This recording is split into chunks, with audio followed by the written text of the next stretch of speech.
హేళనకి గురైపోతుంది. దేవుని సృష్టిలో దేవుడు స్త్రీకి చాలా ప్రాముఖ్యమైన స్థానం ఇచ్చాడనమాట. ఎంత ప్రాముఖ్యమైన స్థానం ఇచ్చాడు అని అంటే, దేవుడు తర్వాత స్థానం ఇచ్చాడు. అలా అంటే కొంతమంది ఒప్పుకుంటారో ఒప్పుకోకపోరో నాకు తెలియదు, కానీ బట్ ఎందుకని చెప్తున్నాను ఈ మాట అంటే, దేవుడు సృష్టికర్త, ఆయన ఏదైనా తయారు చేయగలరు. కనుక ఒక ఒక ఒక బిడ్డని ఈ లోకంలోకి తీసుకురావాలి అని అంటే అది ఎక్కడ రూపుదిద్దుకుంటుంది? ఆ బిడ్డ తల్లి గర్భంలోనే రూపుదిద్దుకుంటుంది అనమాట. అంటే దేవుడు యొక్క గుణలక్షణాలు ఒక స్త్రీకి పెట్టి ఆమెను అద్భుతమైనటువంటి సృష్టిగా దేవుడు చేశాడనమాట.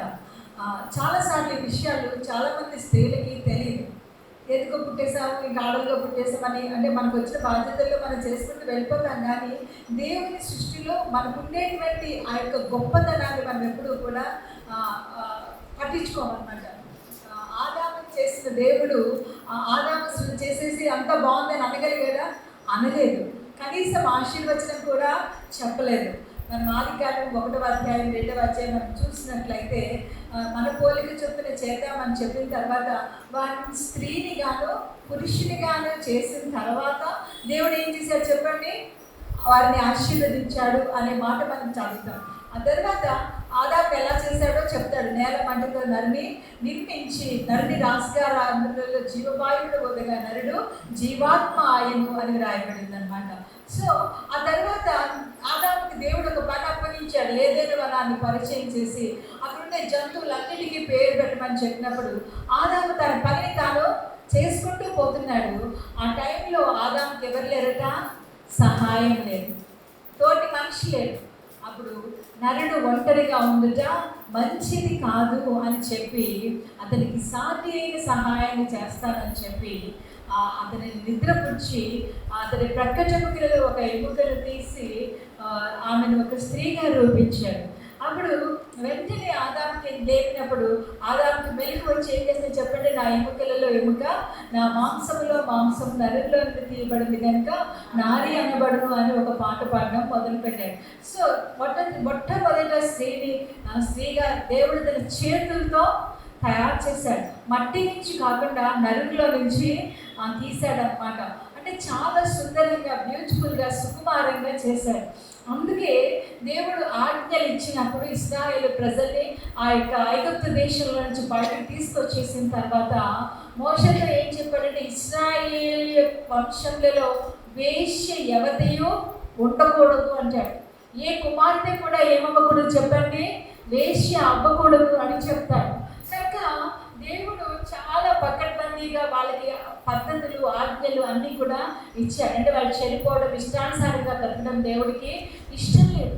అప్పటి నుంచి ఇప్పటి వరకు కూడా మనం చూసినట్లయితే దేవుడు ఏదైతే నిర్మించాడో దాన్ని పాడు చేయడం అపవాది యొక్క నైజం. సో మనం ఆ మొదటి కాలాల్లో చూసినట్లయితే 6వ అధ్యాయానికి వచ్చినప్పటికే నరులు భూమి మీద ఏమైపోయిందంటే చాలా చెడ్డగా వ్యవహరించారనమాట.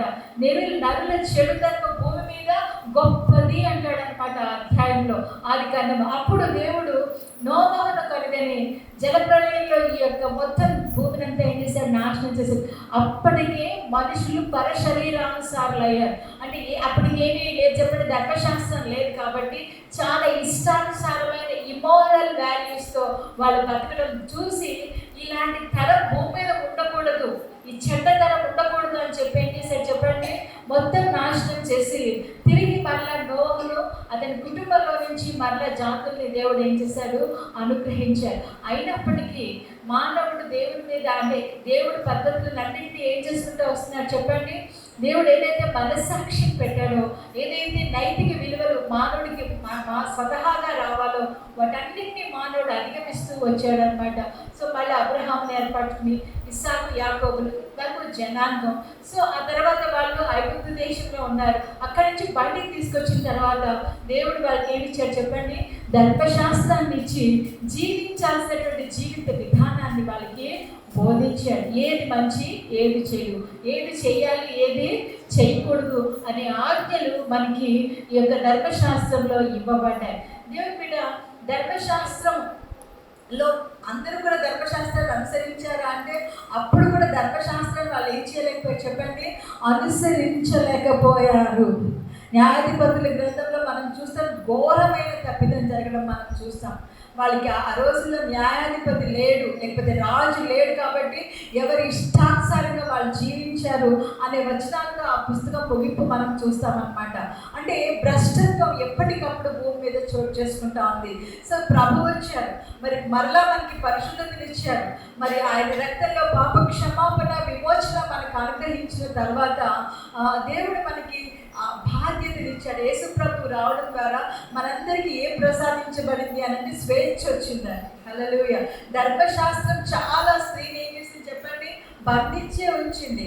అంటే ఫస్ట్ ఒకవేళ వాళ్ళ దేవుడిని ఆరాధించాలి అని అంటే మొట్టమొదటి ఎవరికి ఇలా స్త్రీలు ఎప్పుడు డయస్ మీద ఉండేవాళ్ళు కాదు. పరిసయ్యులు, శాస్త్రులు, సద్దుకాయలు, ఇలాగా తర్వాత మనం చూస్తే లేవీయులు, యాజకుల కుటుంబాలు, పురుషులందరూ ఆగిపోయిన తర్వాత అప్పుడు స్త్రీలు వచ్చేవాళ్ళు అనమాట. కనుక మొత్తం ఆఖరిలో స్త్రీలని ఉండేవారు. కానీ యేసుక్రీస్తు ప్రభు వచ్చిన తర్వాత ఆయన ఈ ప్యాటర్న్ అంతటినీ ఏం చేయాలనుకున్నారు, మార్చివేయాలనుకున్నారు. కాబట్టి యేసుక్రీస్తులో కుమారుడు కుమార్తె స్థానము ఒకటేనండి. దేవునికి స్తోత్రం. ఇంకా దేవుడు వారిని స్త్రీని గాను పురుషుని గాను చూసి విభజించి పాలించు పద్ధతి ఇంక ఈ అధ్యాయాల్లో లేదు. ఒకసారి యేసుక్రీస్తు ప్రభుని శోధించడానికి ఒక వ్యక్తి ఉన్నాడు. వాళ్ళ ధర్మశాస్త్రం ప్రకారం అయితే 7 సహోదరులు ఉండేవాళ్ళు. మొదటి వాడు ఏం చేస్తున్నాడు, పెళ్లి చేసుకున్నాడు, ఆ పిల్లలకి అనుకుంటానే వాడు చనిపోయాడు. అలాగే 2వ వాడు, 3వ వాడు, ఎవరికి ఆమె భార్య ఉండదు పరలోకంలో. ప్రభు చెప్పిన మాట, పరలోకంలో ఇలాంటి సంబంధాలు ఉండవు. హల్లెలూయా. అందరూ కూడా దేవదూతల్ని పోలిన వారే ఉంటారు అని చెప్తున్నాడు అనమాట. అంటే మనిషి ఎప్పుడూ కూడా మానవ బలహీనతలతోనే దేవుని యొక్క వాక్యాన్ని చూడాలనుకుంటాడు. దేవుని పద్ధతులని తనకి అనుకూలంగా పాపం చేయడానికి అనుకూలంగా మార్చుకోవాలి అని చెప్పేసి అనుకుంటాడు అనమాట. సో ఇలాంటి పరిస్థితుల్లో మనం జీవిస్తున్నాం. ప్రభువారు ఇంకా ఆయన సజీవుడుగా ఉన్న దినాలలో 18 సంవత్సరాల నుంచి నడుము వంగిపోయిన ఒక స్త్రీని చూసి అమ్మాయి ఇలా రా అని పిలిచాడు. ఆ రోజు విశ్రాంతి దినం. సో ఆమెను అక్కడికి ఆయన వెళ్ళి స్వస్థపరచవచ్చు, కానీ ప్రభు అక్కడికి వెళ్ళలేదు. ఆయన వెళ్ళలేక కాదు, ఆయన ఏం చేశారు చెప్పండి, ఈమె చాలా దేవునికి ప్రియమైన కుమార్తె, she's the daughter of Abraham, she's the daughter of God అని దేవుడు చెప్పాలనుకుని ఆమెను ఏం చేస్తాడంటే రమ్మని పిలిచినప్పుడు ఆ నడుము వంగిపోయిన స్త్రీ పురుషుల సమాజం ఏమంటే స్త్రీల సమాజాన్ని దాటుకొని, పురుషుల్ని దాటుకొని, తర్వాత లేవీయులని, యాజకులను దాటుకొని, పరిసయ్యులను దాటుకొని పుల్పిట్ మీదకి వచ్చింది. దేవునికి స్తోత్రం. అప్పుడు ఆమెతో అమ్మ లేచి చక్కగా నిలబడు అని చెప్పాడు అనమాట. సో 18 సంవత్సరాల నుంచి ఇలా భూమి మీదే ఉండిపోయిన ఆ తల్లి ఒక్కసారిగా ఇలా పైకి లేచి ప్రభు వారిని కళ్ళారా చూడగలిగింది అనమాట. ఈ కార్యాన్ని ప్రభు చేయడం ద్వారా ఆయన ఏం చెప్తున్నాడు అని అంటే అబ్రహాము కుమార్తె స్థానం అక్కడ కాదు ఇక్కడ అని చెప్పాలనుకుంటున్నారు. హల్లెలూయా. ఆమెను అక్కడికే పరిమితం చేయొద్దు. Let her be free. ఆమెను స్వేచ్ఛగా ఉండనివ్వండి, ఆమె దేవుని పనిని చెయ్యనివ్వండి. అందుకే ప్రభు వారు తన పరిచర్యలో ఎక్కువ సార్లు మరియా మార్తల గృహాన్ని కూడా దర్శించి మరి వారికి ఇవ్వాల్సిన ప్రయారిటీ ప్రాముఖ్యతలు ఇచ్చినట్టుగా మనం చూస్తాం. ఈమె నా నిమిత్తము గొప్ప కార్యము చేసింది అని చెప్తాడు. దేవునికి స్తోత్రం. సో నేను ఇప్పుడు మీకు చెప్పాలనుకున్న మాట ఏంటి అంటే, మీరు చాలా ప్రత్యేకమైన వారు. హల్లెలూయా చెప్పండి అందరూ. నేను చాలా ప్రత్యేకమైన దాన్ని. ఇంకొక మాట చెప్పాలి ఏంటంటే, నేను దేవునికి చాలా ప్రియమైన దానిని. దేవునికి చాలా ప్రియమైన దాన్ని. మనకందరికీ ఒక బాధ, ఒక భావం ఉంటుంది, నేను ఎవరికి అక్కర్లేదు. అందరూ ఏదో ఒక సమయంలో మీ ఆయన పట్టించుకోవట్లేదనో, మీ అత్తగారు తిట్టారనో, ఆడవచ్చు సరిగా అర్థం చేసుకోలేదనో, సమాజంలో ఉన్నట్టుగా జీవించలేకపోతున్నామనో, కొన్నిసార్లు మనం కూడా ఇతరుల స్త్రీలను గాయపరుస్తూ మన యొక్క పుట్టుకను మనగా ఏం చేస్తున్నాం చెప్పండి, తృణీకరించుకుంటా ఉన్నాం. దేవుని బిడ్డ, ఈరోజు దేవుడు నీకు చాలా చాలా దేవునికి అవసరం అని దేవుడు చెప్తున్నాడు అనమాట. నువ్వు దేవునికి ఎందుకు అవసరం అంటే, దేవుని యొక్క ప్రతిరూపంలో చేయబడినటువంటి మానవుల్ని నిర్మించడానికి మరియు దేవుని యొక్క నియమ నిబంధనలలో వారిని సరైనటువంటి మార్గాల్లో పెంచడానికి ఒక తల్లిగా నీ పాత్ర చాలా చాలా గొప్పది. సరే, నేను ప్రార్థన చేసినప్పుడు ఈ చిన్న సంఘం గురించి ఏం చెప్పాలి ప్రభు అంటే, దేవుడు నాకు చాలా పెద్ద సబ్జెక్ట్ ఇచ్చాడు. అదేంటి అని అంటే గాడ్లీ పేరెంటింగ్. ఏమంటే దైవం ఏమని చెప్పాలి, కరెక్ట్గా చెప్పాలంటే గాడ్లీ పేరెంటింగ్ అంటే దేవుని వలె బిడ్డల్ని పెంచడం అన్నమాట. అంటే దైవ భక్తిలో, దైవ శిక్షలో బిడ్డల్ని పెంచే తల్లిదండ్రులుగా మనం ఉండడం అనేది చాలా చాలా ప్రాముఖ్యం. ఈ రోజున ఇన్ని వల్గర్ థింగ్స్, ఇన్ని అపహాస్యమైనటువంటి విషయాలు మనం వింటున్నాము అని అంటే దానికి కారణం ఏంటి అని అంటే, నేను చెప్పే మాట ఏంటంటే, మన గృహాలు ఫెయిల్ అయిపోయాయి, మన ఇల్లు ఏమైపోయి చెప్పండి, పాడైపోయాడు. ఒక కుమారుడు హంతకుడు అయ్యాడు, రేపిస్ట్ అయ్యాడు, దుర్మార్గుడు అయ్యాడు. ఒక బిడ్డ వేశ్య అయిపోయింది, ఇంట్లోంచి బయటికి వెళ్ళిపోయింది, లేకపోతే ఆమె జీవితం ఇష్టానుసారంగా బ్రతికేస్తుంది, అవమానకరమైన రీతిలో వ్యవహరిస్తుంది అని మనం చెప్తున్నాం అని అంటే దాని అర్థం ఏంటంటే, ఆ బిడ్డ తప్పు కంటే మన తప్పే చాలా ఎక్కువ. తల్లిదండ్రులు ఆ బిడ్డల్ని సరైన విధానంలో పెంచలేదు కాబట్టి ఈరోజు సమాజం ఏమైపోతుంది చెప్పండి, చెడిపోతుంది, సమాజం పాడైపోతుంది. ఆడపిల్లకి కావాల్సింది భద్రత కాదు, మనం ఈరోజు మన మగపిల్లల్ని కరెక్ట్గా పెంచాలి. చాలామంది అంటారు ఆడపిల్లలు ఇలా డ్రెస్ వేస్తున్నారు, అలా డ్రెస్ వేస్తున్నారు అంటే, ఏవైతే చెడ్డ కార్యాలు జరిగాయో అవి జరిగిన వాళ్ళు ఎవరూ కూడా అసభ్యంగా లేరు. అర్థమైందా? అంటే పురుషులు ఏమైపోయారు చెప్పండి, పూర్తిగా తమ హృదయాలలో తమ యొక్క థింకింగ్లో చెడిపోయారు కాబట్టి వాళ్ళకి ఏ అమ్మాయి అయినా వాళ్ళకి వల్గర్గానే కనిపిస్తుంది తప్ప వాళ్ళు చూసే దృష్టి కూడా సరైనది కాదు. దేవుని బిడ్డ, ఈరోజు నీ బిడ్డల్ని చాలా చాలా జాగ్రత్తగా పెంచుకోవాల్సినటువంటి అవసరం ఉంది. నీ మగపిల్లల్ని చిన్న వయసు నుంచే కూర్చోబెట్టుకుని క్యారెక్టర్ ఎంత ప్రాముఖ్యమో మనం చెప్పాలి. చాలాసార్లు ఆడపిల్ల క్యారెక్టర్ గురించి మనం భయపడే మనము మగపిల్లాడి క్యారెక్టర్ గురించి ఎందుకు మాట్లాడం, ఎందుకు పట్టించుకో? అదే మగాడికి క్యారెక్టర్ అవసరం లేదా? మగాడైతే ఏదైనా చేయొచ్చా? సో ఈ రోజున క్రిస్టియన్ మదర్స్ యొక్క ఆలోచన విధానం కూడా మారాలి. సో ఈ రోజున మనము కొద్దిగా మార్చగలిగితే ఈ సమాజాన్ని, దేవునికి మీరు కొంతమందిని తయారు చేయగలిగితే, మీ ద్వారా ఇంకొందరు తయారైతే, అలాగే ఒక మంచి ఆరోగ్యవంతమైన సమాజాన్ని మనం ఏం చేయగలుగుతాం చెప్పండి, నిర్మించగలుగుతాం అన్నమాట. కనుక ఒక ఇల్లీగల్ థింగ్, ఒక అసహ్యకరణ జరిగినప్పుడు మనం ప్లకార్డులు పట్టుకొచ్చి రోడ్డు మీదకి వచ్చినంత మాత్రం ఏం జరగదు. ఏం జరగాలో అది మన మూలాల నుంచి ఏమవ్వాలి చెప్పండి, ప్రారంభించబడాలి. సో నేను ఏమంటానంటే, ఈవెన్ దో గవర్నమెంట్ కూడా ఏం చేయాలంటే, ఈ యొక్క స్త్రీ శిశు సంక్షేమ ఏమైతే ఉన్నాయో ఆ గ్రూప్స్లో, డ్వాక్రా గ్రూప్స్లో ఒక్కొక్క ఈ కౌన్సిలింగ్ క్లాసెస్ అనేవి తల్లులకి ఏం చేయాలి చెప్పండి, ఇవ్వాలి. ఎందుకంటే క్రిస్టియన్ సమాజంలో మనం చెప్పుకుంటాం, మన యొక్క చర్చెస్లో చాలాసార్లు పుల్పిట్ మీద నుంచి మన పిల్లల గురించి జాగ్రత్తగా ఉండాలి అనే విషయాలు చాలాసార్లు బోధించబడతాయి. కానీ బయట అన్ని లోకంలో ఎలాంటి బోధ లేదు. కానీ మనం అందరము అన్నిల మధ్య నివసిస్తున్నాం కాబట్టి మనల్ని చూసి వాళ్ళు నేర్చుకునేలాగా మన పిల్లల్ని మనం పద్ధతిగా పెంచడం అనేది చాలా అవసరం. ఆడపిల్లకి పద్ధతి ఎంత అవసరమో మగపిల్లలకి కూడా అంతే పద్ధతి అవసరం అండి. కాబట్టి ఈ రోజున ఎంతమంది అంటే, నేను ఆడపిల్లల తల్లికి చాలా బాధ్యత అని ఒకప్పుడు అనుకునేవారు. కానీ ఈరోజు చెప్పుకోవాల్సిన పని ఏంటి అని అంటే, మగపిల్లల తల్లికి చాలా ఎక్కువ బాధ్యత.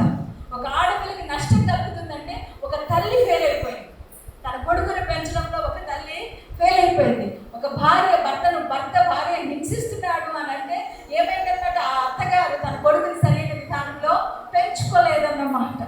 చాలా మంది అత్తగారులు ఎలా ఉంటారంటే, కొడుకుని రెచ్చగొట్టి వాడు ఇంటి మీద లేనివి వచ్చి పోనివి అని చెప్పేసేసి ఇంటికి రాగానే భార్య మీద చెయ్యెత్తేలాగా ప్రవర్తిస్తూ ఉంటారు. చాలా మంది అలా ప్రవర్తిస్తూ ఉంటారు. కాబట్టి చాలా మంది ఇగో ప్రాబ్లంతో ఎందుకు నాకు ఈ సంసారం అనుకుని చెప్పేసేసి పిల్లలు తీసుకుని బయటకు వచ్చేసి ఈరోజు సింగిల్ మదర్స్గా ఎంతో మంది బ్రతుకుతున్నారండి.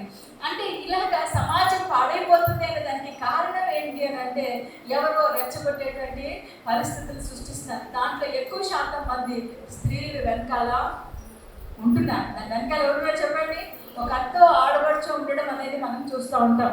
కాబట్టి దేవుని బిడ్డ, దేవుడు మనల్ని చాలా రెస్పాన్సిబుల్గా వ్యవహరించడానికి ఏర్పాటు చేసుకున్నాడు. సో మీరు కనుక ఆదికాండంలో నిర్గమకాండం 1వ అధ్యాయంలో చూసినట్లయితే ఒక చక్కటి మాట కనిపిస్తుంది. 2వ అధ్యాయము 9వ వచనం చూడండి. నిర్గమకాండం 2వ అధ్యాయము 9వ వచనం. ఫరో కుమార్తె ఆమెతో, ఈ బిడ్డను తీసుకొని పోయి నా కొరకు వానికి పాలిచ్చి పెంచుము, నేను నీకు జీతం ఇచ్చదనని చెప్పగా ఆ స్త్రీ ఆ బిడ్డను తీసుకొని పోయి పాలించి పెంచాను.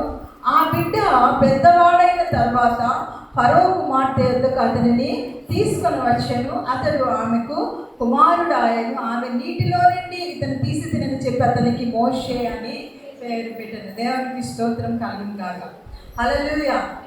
ఇక్కడ ఏదైతే విధియ అంటే ఫరో కుమార్తె చెప్పిందో ఆ మాట దేవుడు ప్రతి క్రైస్తవ తల్లితో చెప్తున్నాడు.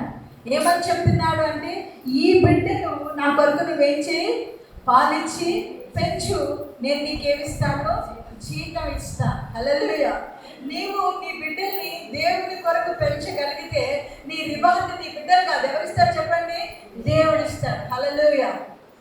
ఆయన ఎప్పుడూ కూడా ఏమంటారు చెప్పండి, పక్షపాతి కాదండి. దేవునికి స్తోత్రం. కనుక తన సొంత కుమారుణ్ణి మరి ఆ రోజు యాకోబు తీసుకుని వెళ్ళి పాలిచ్చి పెంచి వాడు పెద్దవాడు అయిన తర్వాత ఎవరికి అప్పచెప్పింది చెప్పండి, ఆ యొక్క ఫరో కుమార్తెకి అప్పగించినప్పుడు ఆమె అతనికి మోషే అని పేరు పెట్టింది. ఎందుకంటే నీటిలో నుండి నేను ఇతన్ని తీశాను, నీటిలో నుంచి పొందుకున్నాను అనే అర్థంతో. మరి ఈ రోజున మోషే యొక్క స్టాండర్డ్స్, మోషే యొక్క విలువలు మనం గమనించినట్లయితే ఆమె మోషేను పెంచడంలో వెరీ వెరీ సక్సెస్ఫుల్ మాట. హల్లెలూయా. యాకోబు ఎవరు చెప్పండి, చాలా చాలా విజయవంతమైనటువంటి తల్లి. తన కొడుకుకి తన ఆ రోజుల్లో ఇంకా పోషే సమయంలో ధర్మశాస్త్రము లేదు, కానీ విలువలు ఆమె అతనికి నేర్పించింది. ప్రియమైనటువంటి తల్లులారా, ఈరోజు మీ పిల్లలకి మీరు ఏం నేర్పించాలి అంటే వాల్యూస్. హల్లెలూయా. ఎవరి పిల్లలు ఉన్నారు, పెద్దవాళ్ళు చెప్తున్నారు మాకు కాదని అనుకోకండి. మీరందరూ కూడా కాబోయే తల్లులే. హలో చిల్డ్రన్, మధ్యలో మీరు చాలా సంతోషంగా అందంగా మా మధ్యలో ఉన్నందుకు సంతోషం. మీరు కూడా అందరూ వాక్యం వినాలి, అందరికీ అవసరమే. ఒకవేళ కొన్నిసార్లు బాయ్స్ ఉన్నా ఇది చాలా ఇంపార్టెంట్ మెసేజ్. మీరు వినాలి, మీరు మారాలి, మీ వాళ్ళని మార్చుకోవాలి. మీరందరూ కూడా ఆ రీతిగా మన కుటుంబాలు ఉండడం అవసరం అనమాట. ఎందుకు నేను వాల్యూస్తో పెంచిందని చెప్పగలుగుతున్నానంటే, నీవు హెబ్రీలు, ఈ హెబ్రీలను విడిపించడానికి దేవుడు నిన్ను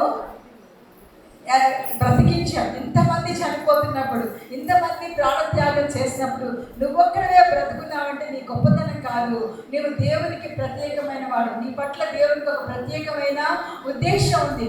ఈ ప్రజలను విడిపించేటువంటి వ్యక్తివి నీవు, ఈ ప్రజల కోసం నిలబడాలి ఏనాటికైనా అనే విషయాన్ని ఆమె మోషేకి చెప్పిందండి. దేవునికి స్తోత్రం. హల్లెలూయా. ఎందుకంటే మనం హెబ్రీ పత్రికలో ఆ మాట చూస్తాం. హెబ్రీ పత్రిక 11వ అధ్యాయం మనం చూసినట్లయితే అక్కడ ఈ వీరి తల్లిదండ్రుల గురించి రాయబడి ఉంటుంది. హెబ్రీ పత్రిక 11వ అధ్యాయము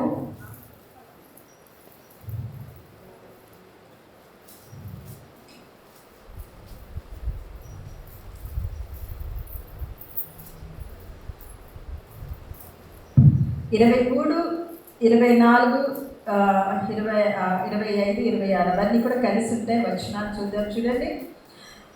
మోషే పుట్టినప్పుడు అతని తల్లిదండ్రులు ఆ శిశువు సుందరుడైనట్టు చూచి విశ్వాసమును బట్టి రాజాజ్ఞకు భయపడక 3 మాసములు అతని దాచిపెట్టి, మోషే పెద్దవాడైనప్పుడు విశ్వాసమును బట్టి ఐగుప్తు ధనము కంటే క్రీస్తు విషయమైన నింద గొప్ప భాగ్యమని ఎంచుకొని అల్పకాలము పాపభోగము అనుభవించుట కంటే దేవుని ప్రజలతో శ్రమ అనుభవించుట మేలని యోచించి ఫరో కుమార్తెకు కుమారుడును అనిపించుకొనుటకు ఒప్పుకొనలేదు. ఏలయనగా అతడు ప్రతిఫలముగా కలగబో బహుమానమందు దృష్టి నిరీక్షను విశ్వాసమును బట్టి అతడు అదృశ్యుడైన వారిని చూచుచున్నట్టు స్థిరబుద్ధి గలవాడై రాజాగ్రహములకు భయపడక ఐగుప్తును విడిచిపోయెను అని రాయబడింది. మోషే పుట్టినప్పుడు వాళ్ళట రాజ ఆజ్ఞకు భయపడకుండా ఏం చేశారు చెప్పండి? ఆ శిశువును దాచిపెట్టిన తర్వాత ఒక 5 days ఇంకా ఈ బిడ్డను దాయలేము అనుకునేటప్పుడు సరిగ్గా ఆ బిడ్డ ఎక్కడైతే క్షేమంగా ఉండగలడో, ఎవరి చేతుల్లో పడితే క్షేమంగా ఉండగలడో ఆ చేతుల్లో వదలడానికి చాలా జ్ఞానంగా మరి యాకోబు మరియు మిరియాములు ఏం చేశారు చెప్పండి? వాళ్ళ తల్లి ఒక జమ్ము పెట్టి తీసి దానికంతా లక్కంతా పూసి అంటే వాటర్ ప్రూఫ్గా ఆ బిడ్డను తయారు చేసి దాంట్లో ఈ పసిబిడ్డను ఏం చేసింది చెప్పండి? పడుకోబెట్టి తలుపు వేసి ఆమె సరిగ్గా ఆమె వచ్చే సమయం వరకు వెయిట్ చేసి వాళ్ళ చెలికత్తెలతో ఆమె స్నానానికి వచ్చే సమయం వెయిట్ చేసి ఆ సమయంలో పొదలలో నుంచి ఆ డబ్బా బయటకు వచ్చేలా ఏం చేసింది చెప్పండి? పాప తోసి ఏం జరుగుతుందో అని చెప్పేసి వెనక్కి వచ్చి దూరం నుంచి చూస్తూ ఉంటే అది సుందరమైన అందమైన పెట్టిని చూసేసరికి దాంట్లో ఏముందో తెలుసుకోవాలనేటువంటి ఆసక్తితో ఆ పెట్టిని తీయగానే అందులో అందమైనటువంటి నవ్వుతున్న ఒక సుందరమైన శిశువుని చూసినప్పుడు వీడి హెబ్రీయుడని తెలిసిన ఆ బిడ్డని చంపాలి అని అనిపించకుండా ఏం చేయాలనిపించింది చెప్పండి? పెంచుకోవాలి అని తల్లి ఆ బిడ్డకి తల్లి రావాలి అనేటువంటి కోరిక కలిగినట్టుగా మనం చూస్తూ ఉన్నాం. దేవుని బిడ్డలారా, ఆ తర్వాత ఆ బిడ్డ తన చేతుల్లోకి వచ్చినప్పుడు ఆ బిడ్డకి ప్రతిరోజు ఆమె విశ్వాసం నేర్పించింది. ఏం నేర్పించింది చెప్పండి? విశ్వాసం నేర్పించింది. హల్లెలూయా. ఈరోజు మన పిల్లలకి తల్లిగా మనం ఏం నేర్పించాలంటే దేవుని యందు భయభక్తులు నేర్పించాలి, మన విశ్వాసం కూడా నేర్పించాలి. ఈరోజు మోసము, దగ, అన్యాయము, అబద్ధం, ఒకరినొకరు కొట్టుకోవడం, తన్నుకోవడం, ఎందుకు ఇవన్నీ? హింస ఎందుకు జరుగుతుంది?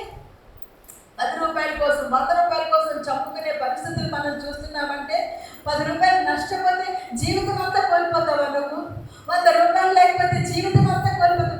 ఎందుకంటే 100 రూపాయలకి 1000 రూపాయలకి చంపే దౌర్భాగ్యకరమైనటువంటి పరిస్థితుల్లో ఉన్నామంటే ఏం లేదు చెప్పండి? విశ్వాసం లేదు.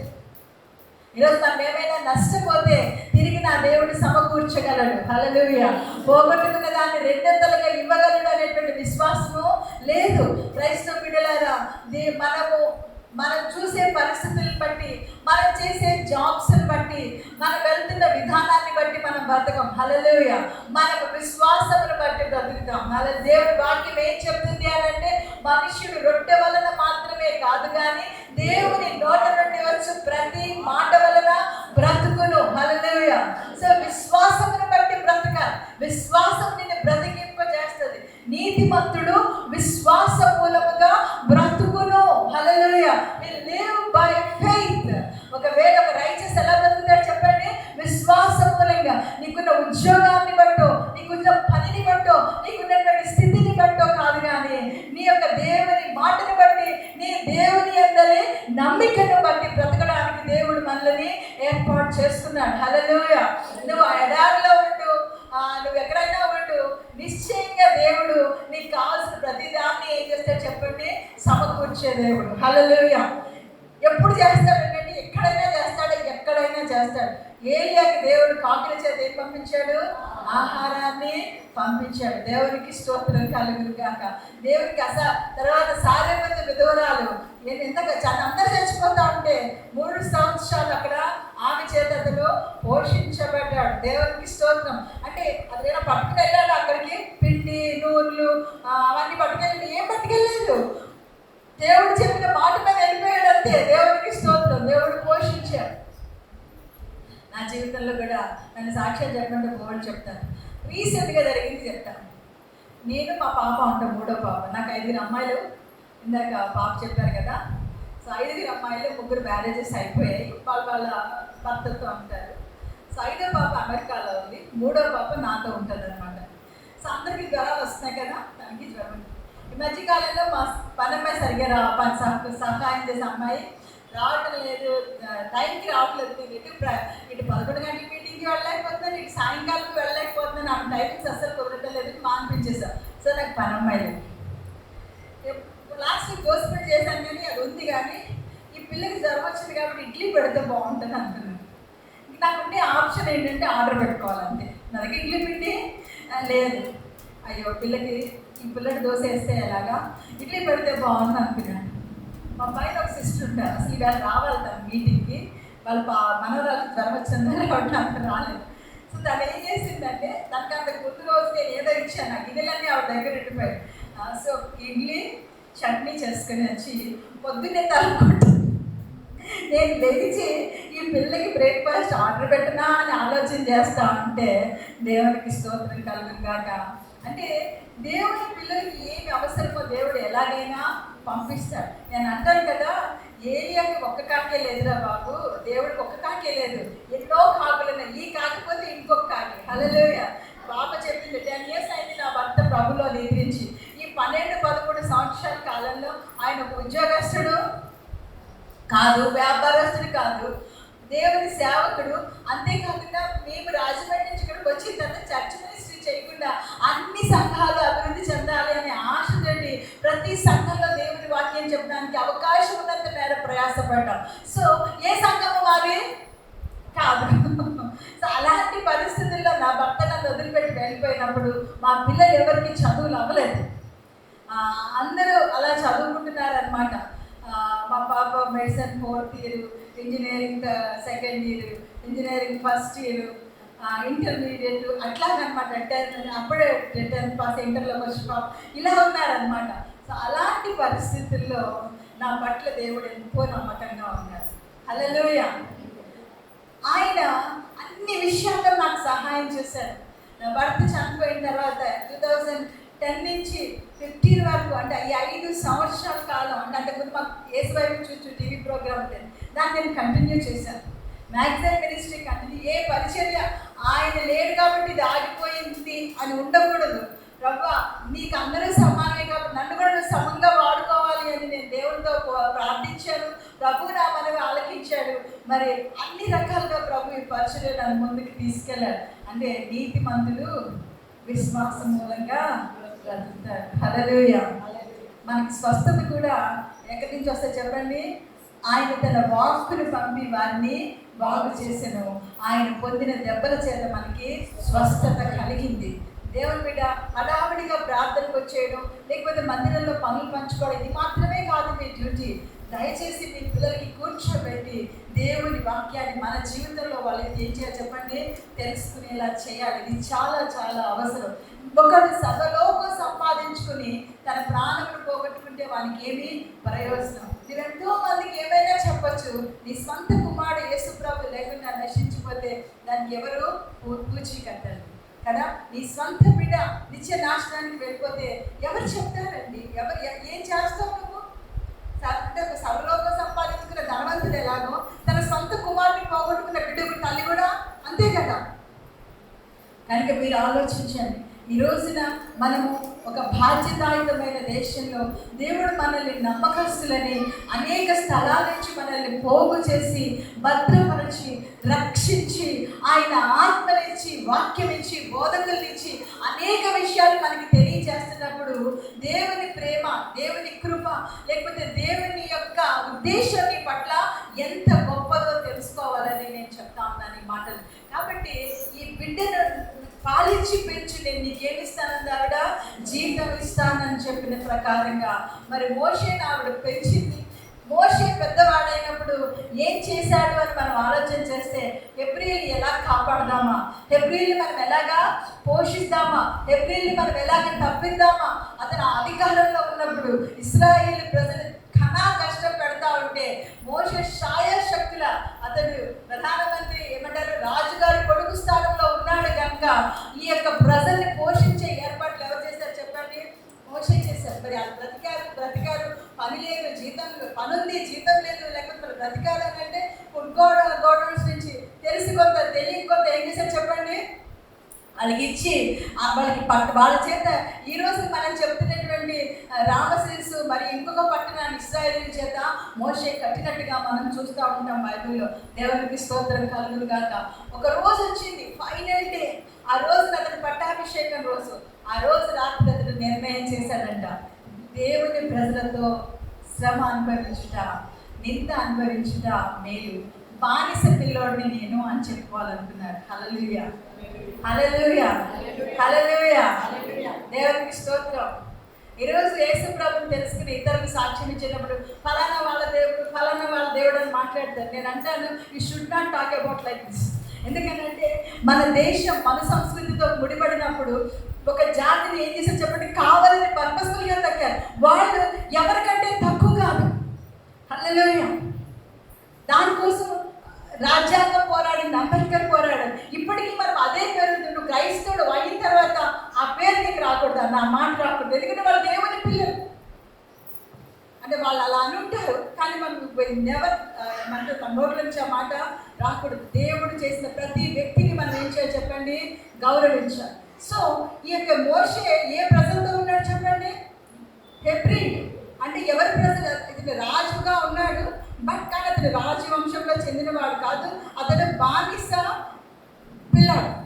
ఏమంటే అతను వాళ్ళు బానిసలుగా వచ్చారా? రావడం కంటిలో బానిసలుగా వచ్చారా? యోసేపు కాలంలో యాకోబు ఏమైనా పేదోడా, దరిద్రుడా, దిక్కులేనివాడా? అంటే యాకోబు చాలా ధనవంతుడు. అతడు తన బిడ్డని దేశానికి తీసుకొచ్చినప్పుడు యోసేపు ఎలా ఉన్నాడు చెప్పండి, ప్రధానమంత్రిగా ఉన్నాడు. సో ప్రధానమంత్రి బంధువులుగా వాళ్ళు ఎక్కడికి వచ్చారు చెప్పండి, గోషన్కి వచ్చారు. కానీ వాళ్ళు విస్తరించడం చూసి ఫరో ఏం చేశారు చెప్పండి, అణిచివేయాలని ప్రయత్నించి వాళ్ళకి ఏమన్నా ముద్ర ఏంటి చెప్పండి, బానిసలు, పరదేశులు అని చెప్పి వాళ్ళని బానిసలుగా చేశారు. అంటే ఒక మానవ జాతిని ఇంకొక మానవ జాతి ఏం చేస్తుంది చెప్పండి, అణిచివేస్తుంది సమాజంలో. ఏమంటే ఇన్ని సంవత్సరాల చరిత్ర తర్వాత, ఇన్ని వేల సంవత్సరాల హిస్టరీ తర్వాత మరలా ఇదే రిపీట్ అవుతుంటే మనం తప్పకుండా ఏం చేయాలి చెప్పండి, సిగ్గుపడాలి. క్రైస్తవ సంఘం మీకు అన్నింటినీ రూపుమాపడానికి వచ్చింది. నేను వెళ్ళిన ఆ ఇంటర్నేషనల్ చర్చ్లో బ్రాహ్మణులు ఉన్నారు, అన్ని రకాల కులాల వాళ్ళు ఉన్నారు. వాళ్ళు అదే కులంలో పెళ్లి చేసుకోవాలని అనుకోలేదు. దేవునికి స్తోత్రం. క్రిస్టియన్ కమ్యూనిటీలో నుంచి రక్షణ పొందిన బిడ్డల్ని పెళ్లి చేసుకోవడానికి ఎవరైతే ముందు క్రైస్తవులో వారిని పెళ్లి చేసుకున్నారు. దేవునికి స్తోత్రం కలుగును గాక. రాజశేఖర్ రెడ్డి అనే ఆ ఆయన ఉన్నాడు. వాళ్ళ కుటుంబ సభ్యులు ప్రభువులో విశ్వసించినప్పుడు ఆయన సొంత సహోదరుల్ని ఆయన ఎవరికి ఇచ్చి పెళ్లి చేశాడంటే, విద్యార్థులైనటువంటి బీసీసీ కమ్యూనిటీస్లో నుంచి ఏం చేశారు చెప్పండి, తన కుటుంబంలో బంధువుల్ని కలుపుకున్నారు. దేవుడికి స్తోత్రం. అందుకే ఆయన ఒకరోజు మాట్లాడుతూ నాకు కులం లేదు అని చెప్పాడు అనమాట అసెంబ్లీలో. అంటే ఈరోజు క్రైస్తవ్యంలోకి వచ్చిన తర్వాత కులం గురించి మాట్లాడుతుంటే మనంద దరిద్రులు ఎవరు లేరు. హల్లెలూయా.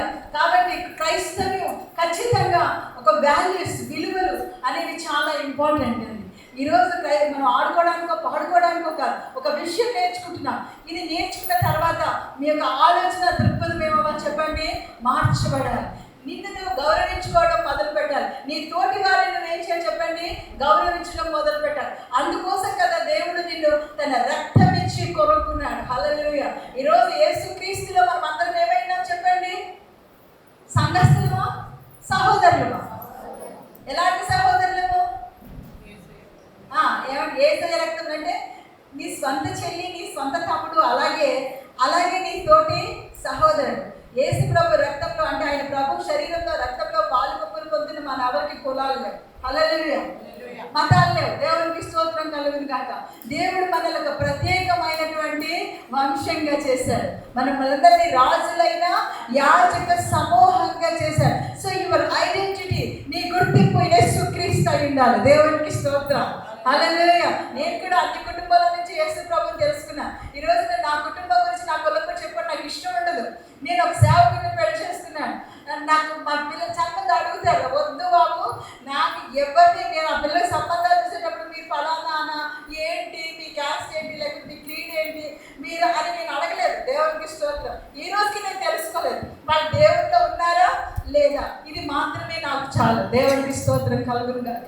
ఈరోజు మనం ఆలోచన విధానాన్ని మార్చుకోవట్లేదండి. అన్ని ఆచారాలు ఫాలో అవుతున్నాం. కులాలు అంటారు, కట్నాలు అంటారు, ఆచారాలు అంటారు. ఎందుకు? ఇంకా మనకు భక్తి ఏముంది చెప్పండి, మన భక్తి ఎక్కడ? కాబట్టి దేవుని బిడ్డ, ఈరోజు దేవుడు నేను ఒక ప్రత్యేకమైన విధానంలో ఎంచుకున్నాడు. నీకు ఒక బాధ్యత ఇచ్చాడు. నువ్వు ఆ పని నమ్మకంగా చేస్తే దేవుడు నీకేమిస్తాడు చెప్పండి, జీతం ఇస్తాడు. హల్లెలూయా. కాబట్టి కుటుంబము, సంఘము ఈ రెండింటినీ మనం సరిగ్గా ఏం చేయాలి చెప్పండి, బ్యాలెన్స్ చేయాల్సినటువంటి అవసరం ఉందన్నమాట. నీ భక్తి ఎంత ప్రాముఖ్యమైనదో అలాగే నువ్వు నీ పిల్లల కోసం నీ కుటుంబం కోసం జీవించే జీవితం కూడా అంతే ప్రాముఖ్యమైనది. హల్లెలూయా. కాబట్టి దేవుని ప్రజలు ఇంకొక మాట మీకు జ్ఞాపకం చేస్తాను. మరి ఇంకొక కుటుంబం ఉంది మనం అనుసరించడానికి. ఆ కుటుంబం ఎవరు అని అంటే చెప్పండి, రూతు కుటుంబం. ఎవరి కుటుంబం చెప్పండి? రూతు కుటుంబం. న్యాయాధిపతుల తర్వాత రూతు గ్రంథం ఉంటుంది. ఈ రూతు గ్రంథంలో స్టోరీ అంతా మీకు తెలుసు, నేను మళ్ళీ మొదటి నుంచి చెప్పక్కర్లేదు. సో నయోమి, ఎలీమెలెకు వాళ్ళిద్దరు మహలోను కిలియోను, తర్వాత ఎవరు చెప్పండి? Ruth, Orpah. వాళ్ళందరూ ఆ దేశంలో కరువు వచ్చిందని బెత్లెహేం నుంచి ఎక్కడికి వచ్చారు చెప్పండి?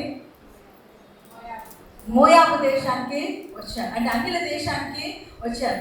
ఒక శాపగ్రస్తమైన పట్టణంలోకి వచ్చారు. అక్కడ పరిస్థితులన్నీ కూడా వ్యతిరేకించబడి ఆమె తన భర్తను తన ఇంకేమనుకుందంటే ఈ దేశంలో నేను స్థిరపరచబడిపోతానని అనుకుంది. కానీ ఏం జరిగిందో మనకు తెలియదు. కానీ షీ లాస్ట్ ఎవ్రీథింగ్. భర్తను కోల్పోయింది, ఇద్దరు కుమారులను కూడా కోల్పోయింది. సంపదరాలుగా వచ్చినటువంటి ఆమె దరిద్రురాలైపోయింది. అయిపోయినా ఆమె ఏం కోల్పోలేదు అని అంటే తమ దేవుడు తమ దేశాన్ని జ్ఞాపకం చేసుకున్నాడని, ఇశ్రాయేలు ప్రజలు బాగున్నారని తెలిసినప్పుడు ఆ ఫైనల్గా ఒక నిర్ణయం చేసింది. ఏంటి ఆ నిర్ణయం అంటే, నా దేవుడి దగ్గరికి నేను వెళ్ళిపోతాను అనుకుంది, నా ప్రజల దగ్గరికి నేను వెళ్ళిపోతాను అని చెప్పేసి అనుకుంది అనమాట. అనుకున్నప్పుడు ఇద్దరు కోడళ్ళు ఉన్నారు. వాళ్ళిద్దరు ఏంటి? మోయాబీయులు. వాళ్ళ దేశ ఆచారాల ప్రకారం వాళ్ళు రెండో వివాహం చేసుకోవడానికి అన్ని విధాలుగా వాళ్ళు అర్హులు. కాబట్టి నువ్వు వెళ్ళిపో అమ్మా, మీ మమ్మీ డాడీని చూసుకుంటారు అని చెప్పేసి చెప్పినప్పుడు ఓర్పా తర్వాత ఇంకెవరు చెప్పండి? రూతు. ఇద్దరు కూడా ఏం చేశారంటే, వద్దమ్మా నేను వదిలిపెట్టి వెళ్ళలేము అని చెప్పారంట. ఆ తర్వాత బలవంత పెడితే ఎవరు వెళ్ళిపోయారు? ఓర్పా వెళ్ళిపోయింది. అంటే ఒక ఇద్దరు కోడల్ని ఆమె ఎలా ట్రీట్ చేస్తే అసలు మనం ఏం చేస్తాం? మన దేశంలో ఏం జరుగుతుందంటే, భర్త లేడు, చనిపోయాడు, అక్కడ బ్రతకడానికి బ్రతుకు తెరువు లేదు. అలాంటప్పుడు ఏం చేస్తారు? తల్లిదండ్రులు పంచాయతీ పెట్టి మా పిల్లలు మేము తీసుకెళ్ళిపోతాం అని చెప్తారు. అంతే కదా, ఎందుకంటే ఇక్కడ అమ్మాయికి సేఫ్టీ లేదు అని చెప్పారు. అలాంటి పరిస్థితి ఆమెకి రాలేదు అని అంటే ఆమె ఎంత ప్రేమను వారి జీవితాల్లో విత్తుకుందో మీరు తెలుసుకోండి. అంటే మోయాబీయురాలని అన్య స్త్రీలని తన ఇంటికి కోడలుగా తెచ్చుకున్న తర్వాత కుమార్తెల కంటే ఎక్కువగా ఏం చేసి చెప్పండి, వాళ్ళని చూసుకుంది. ఈరోజు నీ ఇంటికి వచ్చే కుమార్తెను నువ్వు ఎలా చూస్తున్నావు? నీ ఇంటికి వచ్చే కుమార్తె పట్ల నీ అభిప్రాయము ఎలా ఉంది?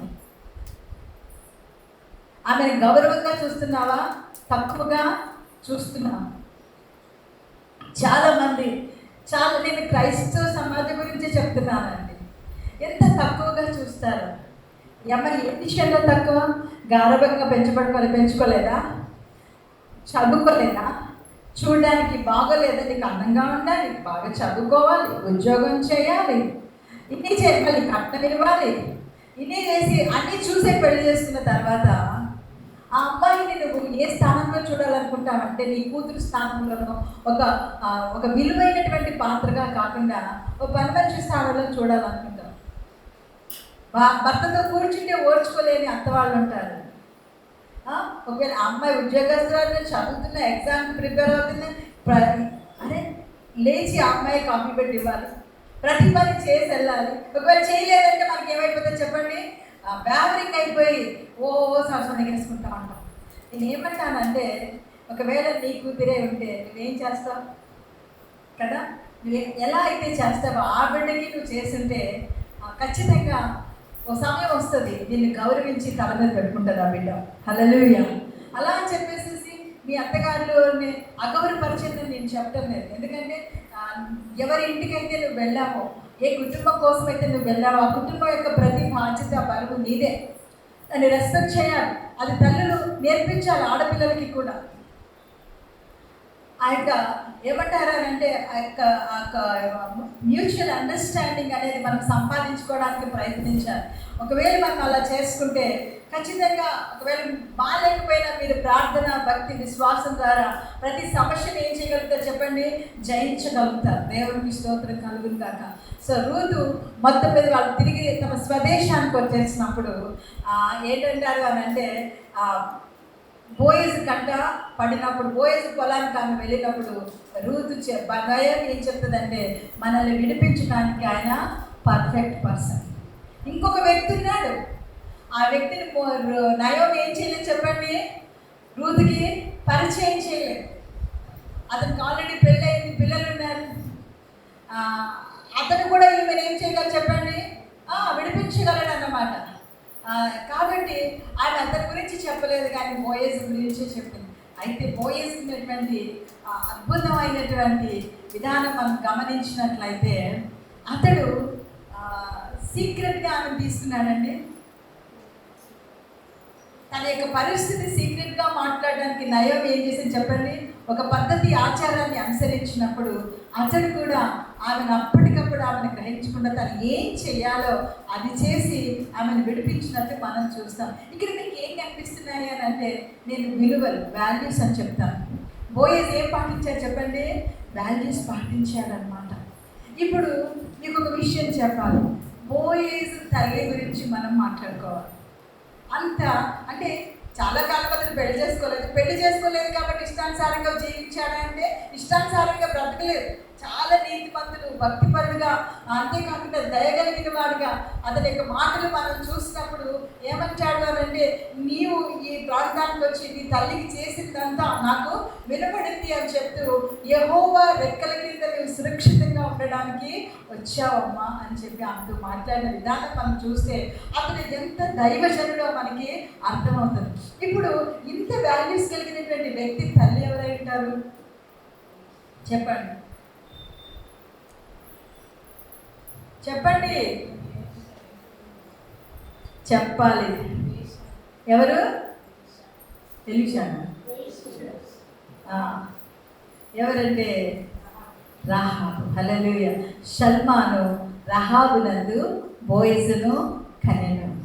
అంటే ఒక బిడ్డ, అంటే ఈ విషయం నాకు చాలా రోజులు అర్థమవులేదండి. ఒకరోజు నేను మా ఇంట్లో మాట్లాడుతున్నాం అన్నమాట, మా పిల్లలతో మాట్లాడుతూ ఉండేటప్పుడు మా ఆఖరి కూతురు ప్రశ్నించింది. ఏమని ప్రశ్నించిందంటే, ఇంత వాల్యూస్ అతనికి వచ్చాయి అని అంటే వాళ్ళ మమ్మీ అలా పెంచింది. ఎందుకంటే ఒక నలిగిపోయిన, లేకపోతే ఒక స్త్రీకి లైఫ్ ఇవ్వడం అనేది, ఒక అన్నిరానికి లైఫ్ ఇవ్వడము అనే విషయాన్ని ఆమె తన కుమారుడికి ఏం చేసింది చెప్పండి, నేర్పించింది. కాబట్టి అతను ఈజీగా దాన్ని ఏం చేయగలిగాడు చెప్పండి, యాక్సెప్ట్ చేయగలిగాడు. తను అలా చెప్పి భక్తిహీనుడిగా పెంచిందా? నచ్చలేదు, భక్తిపరుడిగా పెంచింది. దేవునికి స్తోత్రం కలుగునుగాక. షల్మాను రాహాబునందు బోయజును కనెను. బోయజ్ ఎవరిని కన్నాడు చెప్పండి, ఓబేదును కనెను. ఓబేదు యెష్షయిని కనెను. యెష్షయి రాజైన దావీదును కనెను. దావీదులో ఎవరు వచ్చారు చెప్పండి, యేసుక్రీస్తు ప్రభువారు వచ్చారు. హల్లెలూయా, హల్లెలూయా. అంటే నేను ఏమని చెప్తున్నానంటే గాడ్లీ పేరెంటింగ్. ఏంటి చెప్పండి, దైవ సంబంధంగా నీ బిడ్డల్ని పెంచడం అన్నమాట. అంటే ఒక అన్నిరాలు రాహాబు తన కొడుకుని, అని ఈరోజు నేను రూతు గురించి మాట్లాడుకోవాలనుకోవట్లేదు, బోయజ్ని ఎంత గొప్పగా పెంచింది, ఎంత వాల్యూస్తో పెంచింది, ఎంత నీతిగా పెంచింది. అంతేకాదు ఎంత కైండ్గా, అంటే దయగలిగిన. ఈ రోజున ఆడపిల్లలు చూస్తే వెకిలి వేషాలు వేయడం కాదు, ఒక అమ్మాయి అర్ధంతరంగా సహాయంలో ఉంటే ఒక అన్నలాగా సహాయం చేసి ఆమె ఇంటి దగ్గర డ్రాప్ చేసే సంస్కృతి మనం నేర్పించాలి మన పిల్లలకి. క్షేమంగా ఆమెను దిగబెట్టేటువంటి పరిస్థితి మనము కల్పించాలి. ఎవరైనా సరే, ఎవరు అవసరంలో ఉంటే, ఒకవేళ మనం, ఎందుకంటే అన్నిసార్లు మనం కొన్నిసార్లు బస్ స్టాప్స్లో, కొన్నిసార్లు ఆయా వర్క్ ప్లేసెస్లో ఎవరో ఒక బిడ్డకి సహాయం కలిగినప్పుడు దురుద్దేశంతో కాకుండా సదుద్దేశంతో ఆ అమ్మాయికి సహాయం చేయగలిగేటువంటి పరిస్థితి, అది మనం మన పిల్లలకి నేర్పించాలి. బోయజు రూతుతో ఏమని చెప్తాడనంటే, ఈ పొలంలోకి కరెక్ట్గానే వచ్చావు, ఇక ఈ పని అయ్యే వరకు నువ్వు ఈ పొలంలో నుంచి బయటికి వెళ్ళదు. అంతేకాదు ఇక్కడ నేను ఎవరు ఏం చేసి చెప్పండి, అసభ్యంగా ట్రీట్ చేయరు. నేను యవనస్తులు అందరికీ కూడా నేను ఆజ్ఞాపించాను, వాళ్ళందరికీ ఇక్కడ నీ గౌరవాన్ని తక్కువ చేయరు అని చెప్తాడు. అంటే మీరు గమనించుకోండి ద వాల్యూస్, వాళ్ళ అమ్మ నేర్పినటువంటి విలువలు. ఈరోజు రహాబు ఒక సక్సెస్ఫుల్ ఆత్మ సంపాదకురాలే కాదండి, ఒక గొప్ప కుమారుడికి తల్లి అయింది. సో ఈరోజు దేవుని బిడ్డ, ఈ బిడ్డను నా కొరకు పెంచు, నేను నీకేమిస్తాను, జీతం ఇస్తాను. ఆ రోజు రహాబు పెంచినప్పుడు దేవుడు ఆమెకు ఎలాంటి జీతం ఇస్తాడో ఆమెకు తెలుసా అంటే తెలియదు. ఈరోజు మనందరికీ తెలుసు, ఆమె యేసుక్రీస్తు వంశావళిలోకి వచ్చింది. మరి యాకోబుకు తెలుసా? తెలియదు. విశ్వాసుల గ్రంథం అనే పుస్తకంలో యాకోబు పేరు ఏమైంది చెప్పండి? లిఖించబడిన మోషే తల్లిదండ్రులుగా. దేవునికి స్తోత్రం కలుగుగాక. సో దేవుడు ఎప్పుడూ కూడా నీకు ఏమి ఇస్తాడు చెప్పండి? ఒక రివార్డ్ ఇస్తాడు, ప్రతిఫలం ఇస్తాడు. అంటే నువ్వు వాల్యూస్తో బతికితే నువ్వు నష్టపోయేది ఏది కూడా లేదు. భూమి మీద నష్టపోవు, పరలోకంలో కూడా నష్టపోవు అని నేను దేవుడి దాసురాలుగా ఈ మాట మీకు చెప్తున్నాను. కాబట్టి మీరు భక్తి చేయడానికి ఏం చేయాలంటే శ్రమ పడాలి. భక్తి చేయడానికి మీరు ఏం చేయాలి చెప్పండి? కష్టపడాలి. ఈజీగా తీసుకోకండి. వాల్యూస్తో బ్రతకడం అనేది చాలాసార్లు మనం పోగొట్టుకుంటాం, నష్టపోతాం. మంచితనం చూపించాలి అని అంటే మనకి ఏమవుతుంది చెప్పండి? లాస్ అవుతుంది, అంతే కదా. ఒకరికి నువ్వు ఆటో ఛార్జీ పెట్టుకోవాలి, లేకపోతే ఒకరికి ఒక పూట నువ్వు భోజనం పెట్టుకోవాలి, లేదంటే అవసరంలో ఉన్న వాళ్ళు ఎవరైనా వస్తే వాళ్ళకి ఒక రోజు నీ వస్తువు ఇవ్వాల్సినటువంటి పరిస్థితి రావచ్చు. నువ్వు మంచితనం చూపించాలి, నువ్వు జాలి చూపించాలంటే నువ్వు కొంచెం నష్టపోవాల్సిన పరిస్థితి రావచ్చు. దేవుని మీద ఈరోజు చాలామంది అడ్వాంటేజ్ తీసుకుంటున్నారు. ఆడపిల్లలు అవసరంలో ఉంటే వారిని ఏం చేయడానికి ప్రయత్నం చేస్తున్నారు చెప్పండి? మిస్యూజ్ చేసుకోవడానికి ప్రయత్నిస్తున్నారు. ఒక క్రైస్తవ తల్లిగా నీ బిడ్డలకి, నీ కుమారులకి ఏం చెప్పాలి చెప్పండి? వాల్యూస్ నేర్పించాలి. మోషే తల్లి తన పిల్లడికి ఏం నేర్పించింది? విలువలు నేర్పించిందండి. ఆ రోజున మోషే మిద్యాన్ అరణ్యానికి పారిపోయినప్పుడు ఇత్రో యొక్క కుమార్తెలు ఏం పట్టుకొచ్చారు? మందలు పట్టుకొచ్చారట. మందలు పట్టుకొని వచ్చినప్పుడు వీళ్ళ ఆడపిల్లలు, అక్కడ పురుషులు కూడా ఉన్నారు. కానీ మోషే ఏం చేశాడు చెప్పండి? వాళ్ళందరికీ నీళ్లు చేతి పెట్టేళ్ళాడు. అంటే నేను ఎందుకు చెప్తున్నాను అని అంటే ఇదే పని యాకోబు కూడా చేశాడు. యాక్చువల్గా యాకోబు ప్రిన్సెస్, ఇస్సాకు కుమారుడు చాలా ధనవంతుని బిడ్డ.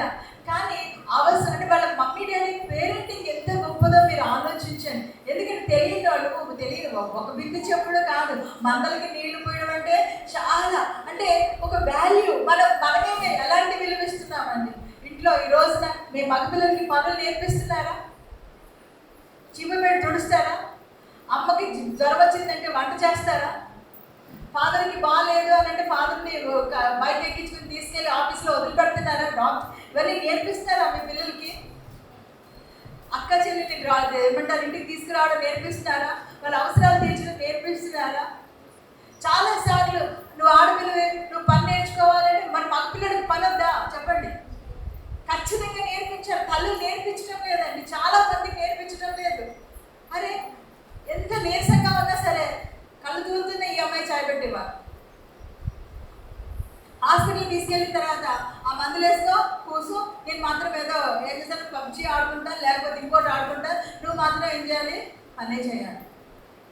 దేవుని బిడ్డ, మీ పిల్లలకి కరెక్ట్గా నేర్పించండి. ఆడపిల్లలకి పని ఎంత అవసరమో మగపిల్లలకి కూడా పని అంతే అవసరం. మగపిల్లలకి చదువు ఎంత అవసరమో ఆడపిల్లలు కూడా చదువు అంతే అవసరం. ఇద్దరిని సమానంగా చూడండి.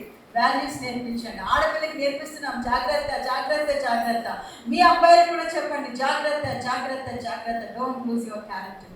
ఈరోజు డ్రగ్స్ వచ్చేసాయి, మత్తు పదార్థాలు వచ్చాయి, రేషన్, వ్యభిచారం, ఇంత దరిద్రంగా ఉన్నటువంటి సమాజంలో మనం జీవిస్తున్నాం. కాబట్టి యోసేపు లాగా మన పిల్లలు ఏం చెప్పాలి చెప్పండి?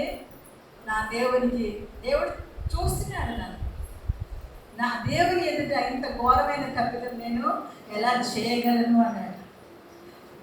పూర్తి అవకాశం ఉన్నప్పుడు ఎంత గొప్ప మాట చెప్పాడో మీరు ఆలోచించండి. అంటే ఒక విధంగా చెప్పాలి అని అంటే యోసేపుకి అంత స్వేచ్ఛ ఉన్నప్పుడు, అంత చక్కటి ఏమంటారు చెప్పండి వాల్యూస్ ఎవరు నేర్పించారు? వాళ్ళ పేరెంట్సే కదా నేర్పించారు. పర్లేదులే అనుకోలేదు, తనని తాను దేవునికి భయపడ్డాడు.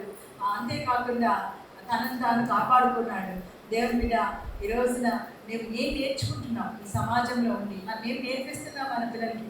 వెకిలిగా ఉంటే పర్వాలేదు, చున్నీ లాగినా పర్వాలేదు, రిబ్బన్ లాగినా, చిన్నప్పటి నుంచి ఇలాంటి విషయాల్లో సరదా పడతాం మనం.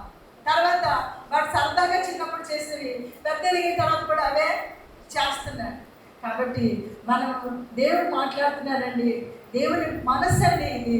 మనం ఒక అగౌరవపరుస్తున్నామంటే దేవుడి రూపంలో తయారు చేయబడిన ఇంకొక వ్యక్తిని మనం ఏం చేస్తున్నాం చెప్పండి? దేవుడినే అగౌరవపరుస్తున్నామని అర్థం. కాబట్టి నేను అలా అని చెప్పి మీ పురుషుని తక్కువ చేయమని చెప్పడం లేదు. గివ్ పూర్తి ఏమంటారు చెప్పండి, రెస్పెక్ట్ వాళ్ళకి ఇవ్వండి. నేను ఎప్పుడో ఒకసారి విన్నాను, నువ్వు రాణిగా ఉండాలంటే నీ భర్తను ఎలా చూడాలి, రాజుగా చూడాలి. తర్వాత ఏమంటాడంటే యోగ్యురాలు తన పెరిగిటికి ఏమంటాడు, కిరీటం అంటాడు. చెప్పు అనలేదు కదా, చెప్పు పక్కలో దుప్పటి అలా అనలేదు. ఏమని చెప్పాడు చెప్పండి, కిరీటం. కిరీటం అంటే సో వాల్యుబుల్, సో ప్రెషియస్. అందుకే ఆమె అమూల్యమైన ముత్యము అని చెప్తారు. సో గాడ్లీ పేరెంటింగ్ ఏం చెప్పండి మన సబ్జెక్ట్, గాడ్లీ పేరెంట్ అంటే దైవ సంబంధమైన పెంపకం, దైవ సంబంధమైన పెంపకం అండి. సో మన పిల్లల్ని, మన సమాజాన్ని, ఈరోజు నీ బాధ్యత కేవలం నీ పిల్లల కోసమే కాదు. ఈరోజు మన సండే స్కూల్లో పిల్లలు ఉంటారు, మన ఇరుగు పొరుగు పిల్లలు ఉంటారు. వాళ్ళందరినీ కూర్చోబెట్టి నీకు సమయం దొరికినప్పుడు నా చాక్లెట్ పట్టుకెళ్ళి పక్కన కూర్చుని రోడ్లో పోయే వాళ్ళతో మంచి విషయాలు మాట్లాడితే వినరంటారా? వినరా?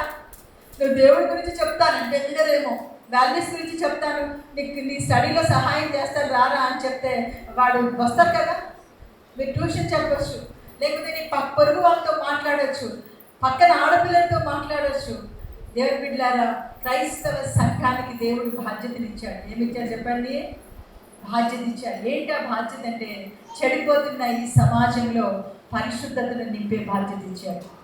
పాడైపోతున్నటువంటి ఈ సమాజంలో పరిశుద్ధతను నింపే బాధ్యత ఇచ్చాడు. చీకటితో నింపబడ్డ ఈ లోకంలో వెలుగుగా ప్రకాశించే బాధ్యత ఇచ్చాడు. యేసు ప్రభు చెప్తున్నాడు, మీరు లోకమునకు వెలుగై ఉన్నారు. హల్లెలూయా. కాబట్టి మనము వెలుగు వారమని, మనము పగటి వారము అంటాడు. అందుకని మర్యాదగా నడుచుకుందామని చెప్తాడు. సో మన పిల్లలకి మర్యాద నేర్పించాలి. ఏం నేర్పించాలి చెప్పండి, మర్యాద నేర్పించాలి. పిల్లలకి అల్లరి చేయడం మనం నేర్పించాలా, పని కట్టుకుని అవసరం లేదు, వాడికి వచ్చేస్తుంది. నాకు ఇప్పుడు 4 మనవలు ఉన్నారు. మర్యాద నేర్పించడం కోసం మనం ఏం చేయాలి చెప్పండి, ప్రైజ్లా చెప్పు, ప్రైజ్లా చెప్పు, ప్రైజ్లా చెప్పు అని చెప్పాలి. తర్వాత ఇంకేం చెప్పాలి చెప్పండి, అంకుల్ వచ్చి కింద కూర్చో అని చెప్పడం నేర్పించాలి. ఎందుకంటే కొన్నిసార్లు చేస్తుంటావు కదా. సో ప్రేయర్ జరిగేటప్పుడు కింద కూర్చో అని చెప్పడం నేర్పించాలి. ప్రేయర్ తర్వాత నువ్వు పొలైట్గా ఉండు. కొన్నిసార్లు జవాబు ఏం చెప్తారు, నేను వచ్చిన మన తెలంగాణలో అయితే అసలు ఏమన్నా వచ్చినా పోయి అని అలా కాదురా, అన్ని కాదు అని చెప్పు, మీరు నువ్వు వచ్చినావంటే నువ్వు కాదురా మీరు అని చెప్పు. ఇలా ప్రయాసపడు అంటే మన పిల్లలకి మరి ఏం నేర్పించాలి చెప్పండి, రెస్పెక్ట్ ఇవ్వడం అనేది నేర్పించాలి. మన ఇంట్లో ప్రార్థన జరుగుతూ ఉంది అంటే చర్చ్లోనే. సో ఆ రోజు చాలామంది వచ్చే చైర్స్ ఎక్కువ, అంటే ఒక పాప చైర్లో కూర్చుంది అనమాట. యాక్చువల్లీ ఇప్పుడు ఏం చేయాలి, చాలా చిన్నది, 2వ సంవత్సరం 3వ సంవత్సరం ఉంటుంది. అప్పుడు దాకా పైన కూర్చోమన్నా. అయితే మనుషులు వచ్చేసరికి కొంచెం కొందరు పెద్దలు కింద కూర్చోగలిగిన వాళ్ళు కింద కూర్చొని, బట్ చైర్స్ ఫిల్ అయిపోతున్నాయి. అది చూసి అది లేచిపోయి వచ్చి వాళ్ళ అమ్మమ్మ కాళ్ళ దగ్గర కూర్చుంది కింద, ఎవరు చెప్పకుండా. నాకైతే వెంటనే వెళ్ళి ముద్దు పెట్టుకోవాలనిపించింది, అంత కొంచెం వేసింది అనమాట. అంటే మన పిల్లలకి మనము ఏమి నేర్పిస్తున్నాం అంటే అంటే అది చాలా అవసరమండి. ఆ రెస్పెక్ట్ ఇవ్వడము ఇవన్నీ కూడా మనం నేర్పించాల్సిన బాధ్యత ఉంది. ఇలా నువ్వు నేర్పిస్తే దేవుడు నీకు ఏమిస్తాడు చెప్పండి, జీతం ఇస్తాడు. హల్లెలూయా. దేవుడు నీకు ఏమిస్తాడు, జీతం ఇస్తాడు. దేవుడు మర్చిపోడండి, నిన్ను జ్ఞాపకం చేసుకుంటాడు. దేవుడు జీతం ఇస్తాడని చెప్పడానికి మా నాన్నగారు ఒక డ్యాన్స్ మాస్టర్. ఆయన తర్వాత ప్రభులోకి వచ్చారు, సేవకుడిగా చనిపోయారు. ఆయన ప్రైవేట్ కదా, సెక్టర్లో ఇంకేం ఇది రాదు, పెన్షన్ ఏమీ రాదు. ఆ తర్వాత మేము మా తమ్ముడు ఎక్కడో సేవ చేస్తున్నారు, మా చెల్లి నేను అనమాట. సో మా అమ్మకి ఎక్కువ శాతం మా గృహంలో ఉండేది. కానీ తనకి చాలా మెడిసిన్ కావాలి కదా. తర్వాత ఇంతమంది పిల్లలు ఉన్నాక బర్త్డే వస్తుంది, ఎవరికో చెప్తాను పెళ్లి రోజులు వస్తే, అది కాకుండా మేము మినిస్ట్రీలో ఉన్నాం, మాకు మ్యాగజైన్ ఉండేది. సో మా అమ్మకి ఏంటంటే టీవీ మినిస్ట్రీకి ఒక కానుక ఇవ్వాలి, మ్యాగజైన్కి ఒక కానుక ఇవ్వాలి, అంతేకాకుండా ఇతర మినిస్ట్రీకి కూడా ఒక కానుక ఇవ్వాలనే ఆశ ఉండేదన్నమాట. సో మరి ఇలాంటి పరిస్థితుల్లో మా నాన్న చనిపోయిన తర్వాత మరి ఎలాంటి మినిస్ట్రీ ఇప్పుడు ఆవిడకి లేదు. కానీ దేవుడు ఎంత అద్భుతకరుడు అనంటే తన ప్రతి అవసరం ఎవరో ఒక దేవుడి బిడ్డ తీర్చారు. మేము తీర్చడం కంటే అంటే మేము అన్నం పెట్టేవాళ్ళం అనుకోండి, కానీ ఇవన్నీ చేయడానికి దేవుడు ఎవరో ఒకరిని ఏం చేసేవాడు చెప్పండి, ప్రేరేపించాడు. ఒక మనవడో మనవరాలో వాళ్ళ పుట్టినరోజులు వాళ్ళ బైబిల్స్ కొని ఇవ్వడానికి. అంటే ఆవిడ దేవుడి కోసం బ్రతికింది. దేవుడు ఆమెకి ఏం పంపిస్తున్నాడు చెప్పండి? జీతం. ఉన్నంత కాలం ఏం చేస్తాడు చెప్పండి? పంపిస్తూనే వచ్చాడు. హల్లెలూయా. ఆయన ఎంతో నమ్మదగినటువంటి దేవుడు. దేవుడు అన్యాయస్తుడు కాదండి. మన ప్రతి అవసరం క్రీస్తు యేసునందు మహిమలో ఆయన తీర్చే దేవుడు. కాబట్టి దేవుడు వాక్యం ఏం చెప్తుంది అని అంటే, మొదటి తిమోతి పత్రిక 6వ అధ్యాయం 6వ వచనంలో ఏమని చెప్తాడంటే,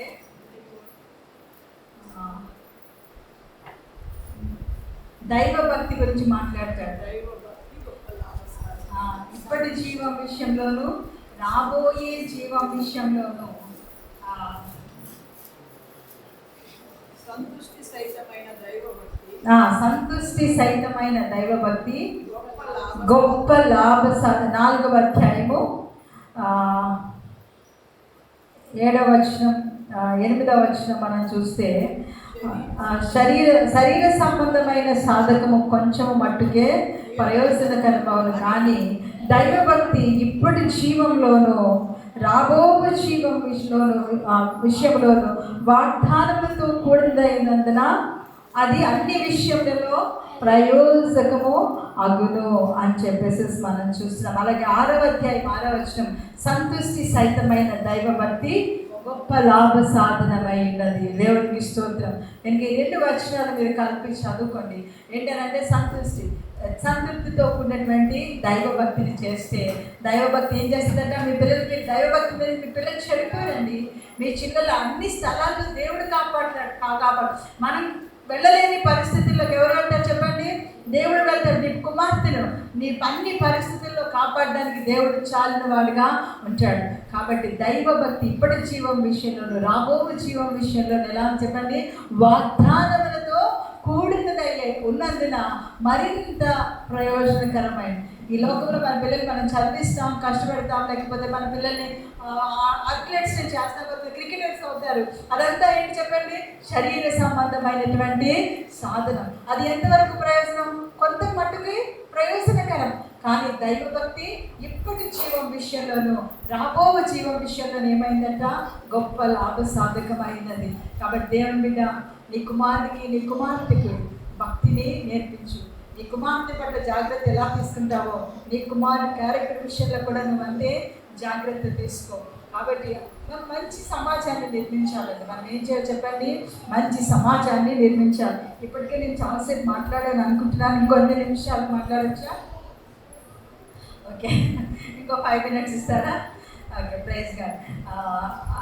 మీరు దయచేసి సామెతల గ్రంథంలోకి వచ్చినట్లయితే ఒక చక్కటి మాట ఉంటుంది, ఎలాగ బిడ్డల్ని పెంచాలో అనే విషయం ఇక్కడ చాలా చక్కగా మరి సామెతల గ్రంథంలో మరి తెలియజేయబడింది.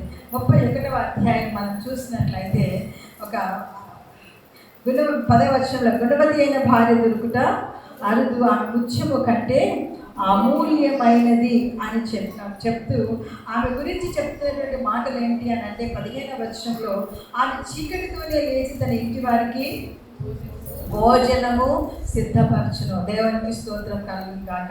ఇంకా ఏమంటాడంటే 17వ వచనం, ఆమె నడికట్టు చేత నడుము బలపరుచుకుని చేతులతో బలముగా పని చేయను అని చెప్తాడు. 21వ వచనంలో, తన ఇంటి వారికి చలి తగులునని భయపడదు. ఆమె ఇంటి వారందరూ రక్తవర్ణ వస్త్రములు ధరించిన వారు. ఇక్కడ మీరు గమనించినట్లయితే ఆమె ఇంటి వారందరూ ఏం ధరించారంట? రక్తవర్ణ వస్త్రం. కాబట్టి వాళ్ళకి ఏం లేదు చెప్పండి? చలొస్తుందేమో అనే భయం లేదంట. దేవుని బిడ్డ ప్రభు ఎప్పుడు వస్తాడో మనకి తెలియదు.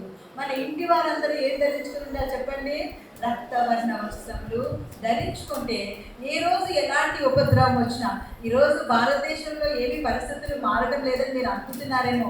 మన పక్కన బంగ్లాదేశ్ చాలా అస్తవ్యస్తంగా ఉంది, మన పక్కన పాకిస్తాన్ చాలా అస్తవ్యస్తంగా ఉంది. చాలా కొద్ది రోజుల్లో ఈ విషయాలన్నీ భారతదేశంలో జరగబోతూ ఉన్నాయి. బాంబ్ బ్లాస్టులు జరుగుతాయి. ఆల్రెడీ క్రిస్టియన్స్కి పర్సిక్యూషన్ వచ్చింది. అదొక ఎత్తు అయితే ఇతర దేశాల నుంచి థ్రెట్ చాలా ఉంది. ఉగ్రవాదం ఈ దేశంలో వ్యాపించుకుపోయింది. ఎందుకంటే మనం ఆల్రెడీ విత్తుకున్నాం. మానవుల మీద హేట్రెడ్నెస్ని మనం పెంచేసాం. కాబట్టి ఆ హేట్రెడ్నెస్ ఎలా ఉంది చెప్పండి? ఇప్పుడు ఏ రోజైనా కోరల్ చాప్టర్ మీద పడేలా ఉందన్నమాట. మన చుట్టూ మన చైనా అన్ని మోహరించుకుని రెడీగా ఉంది. ఒకవేళ ఒక యుద్ధమే వస్తే ఈ దేశ పరిస్థితి ఏమైపోతుందో చెప్పండి, కల్లోలం అయిపోతుంది. నీవు నీ కుటుంబం ఎలా ఉంటుందో నాకు తెలియదు, నేను నా పిల్లలు ఎలా ఉంటామో మనకు తెలియదు. మనం ఎలాంటి పరిస్థితుల్లో ఉన్నా సేఫ్గా ఉన్నాము అని అంటే మన పిల్లలు ఏం ధరించుకుని ఉంటారు చెప్పండి? రక్తవర్ణ వస్త్రం. ఇఫ్ వి డై, చచ్చిపోవాల్సి వస్తే చచ్చిపోండి, కానీ చచ్చిపోతే మాత్రం పరలోకం వెళ్ళండి. హల్లెలూయా, హల్లెలూయా. ప్రభు కోసం చనిపోవాల్సి వచ్చిన, దేశంలో అవాంఛనీయమైన సంఘటనలు జరిగి చనిపోవాల్సి వచ్చిన, ఎవరు ఊహించండి వాయనాడులో అన్ని వందల మంది చనిపోతారని అనుకున్నారా? ఉత్తరాఖండ్లో ఎంతోమంది చనిపోయారు. ఈ రోజుకి చాలామంది చనిపోతానే ఉన్నారు.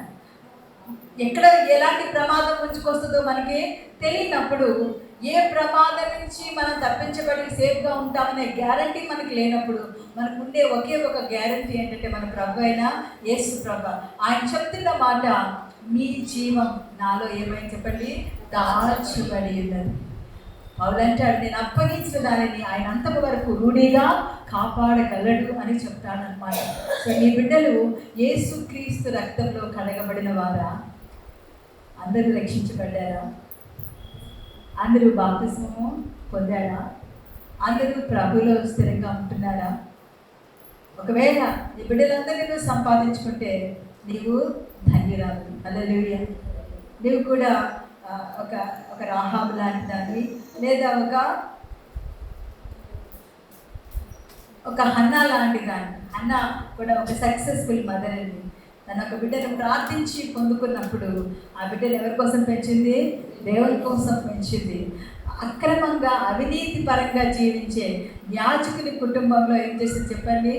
ఏలి అంత భక్తులు ఆయన పిల్లలు కానప్పుడు ఆమె ఏం భయపడకుండా తన పిల్లల్ని అక్కడ వదిలిపెట్టేసింది. దేవునికి స్తోత్రం. దేవుని మీద నమ్మకంతో ఆ బిడ్డ అక్కడే దేవునికి మొక్కాడంట, ఏలికి పరిచర్య చేశాడంట, మందిరంలో పరిచర్య చేశాడంట. చిన్నప్పుడే దేవుడు ఆ బిడ్డతో మాట్లాడటం మొదలు పెట్టాడంట. అతడు ప్రవక్తగా స్థిరపడ్డాడంట. దేవునికి స్తోత్రం కలుగును గాక. మోషే 5 ఖండాలు రాస్తే ఆ తర్వాత హిస్టారికల్ బుక్స్ అన్ని ఎవరు రాశారు చెప్పండి? సమూయేలు రాశారు. దేవునికి స్తోత్రం, దేవునికి స్తోత్రం కలుగును గాక. అంటే వీళ్ళందరూ ఎవరి ద్వారా ఇన్ఫ్లుయెన్స్ చేయబడ్డారు చెప్పండి? ఒక తల్లి చేత. రాధాకృష్ణ అనే ఆయన పేరు మీదే మనం సెప్టెంబర్ 14న ఏం చేస్తాం చెప్పండి? చిల్డ్రన్స్ డే చేస్తాం. ఆయన చెప్పిన మాట ఏంటంటే, ఒక తల్లి ఒడి ఒక యూనివర్సిటీ అని చెప్పారు. ఒక తల్లి ఒడి ఏంటి చెప్పండి? యూనివర్సిటీ.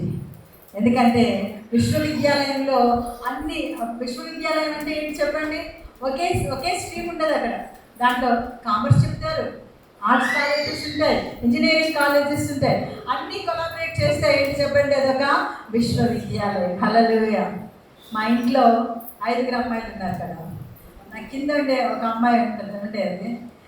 ఆవిడ ఆంటీ అది ఏంటమ్మా అంటే, మీరు యూనివర్సిటీ ఆంటీ అంటే. ఆవిడ అన్ని రాదు, ఆవిడ దేవుడి గురించి ఏం తెలియదు. ఎందుకనంటే మీ ఇంట్లో డాక్టర్స్ ఉన్నారు, ఇంజనీర్స్ ఉన్నారా అండి, కాబట్టి మీరు యూనివర్సిటీ అని చెప్పేది అనమాట. దేవునికి స్తోత్రం. ఈరోజు దేవుని బిడ్డ నీవు అంటే దాని అర్థం ఏంటంటే, తల్లి వాడి యూనివర్సిటీ. తల్లి ప్రతిదీ నేర్పించగలదు. నీవు ద్వేషాన్ని నింపొచ్చు, నువ్వు శత్రుత్వాన్ని పెంచవచ్చు. అదే సమయంలో నీ పిల్లలకి ప్రేమ, కనికరము, నీతి, భక్తి ఇవన్నీ కూడా నీవు నేర్పించవచ్చు అన్నమాట. సో నీవు అలాంటి తల్లిగా ఉండాలి. ఆమె ఇంటి వారందరూ ఎలాంటి వస్త్రాలు ధరించారు? రక్తవర్ణ వస్త్రములు ధరించినవారు. తర్వాత ఆమె గురించి మనం చూస్తే ఆమె చాలా సక్సెస్ఫుల్ వ్యవసాయదారురాలు, ఆమె సక్సెస్ఫుల్ వ్యాపారస్తురాలు. 10వ అధ్యాయంలో మనకు కనిపించినటువంటి తల్లి. అంతేకాకుండా ఆమె సక్సెస్ఫుల్ భక్తిపరురాలు. ఉద్యోగం చేస్తుందనో వ్యాపారం చేస్తుందనో భక్తి లేదా అంటే చాలా భక్తి పర్రాలు. సరే ఇంకా 30 పీసినారే అంటే పీసినారు కాదు, ఆమె తన చేతులు చాపుతుందట. మీరు చూసినట్లయితే మీరు చదువుకోవాలి అధ్యాయం అంతా వెళ్ళిన తర్వాత. దీనిలకు తన చెయ్యి చాపును, దరిద్రులకు తన చేతులు తాకును. అంటే చాలా లిబరల్గా ఏం చేసే పరిస్థితి భక్తి అనమాట. దాన ధర్మాలు చేసేటువంటి స్త్రీ. ఆమె భర్త ఎవరో చాతకానోడా అని అంటే 23వ వచనం మనం ఆలోచన చేస్తే, ఆమె పినిమిటి దేశం పెద్దలతో కూర్చునిలో గగని యొక్క పేరు కొనిన వాడై ఉంటుంది.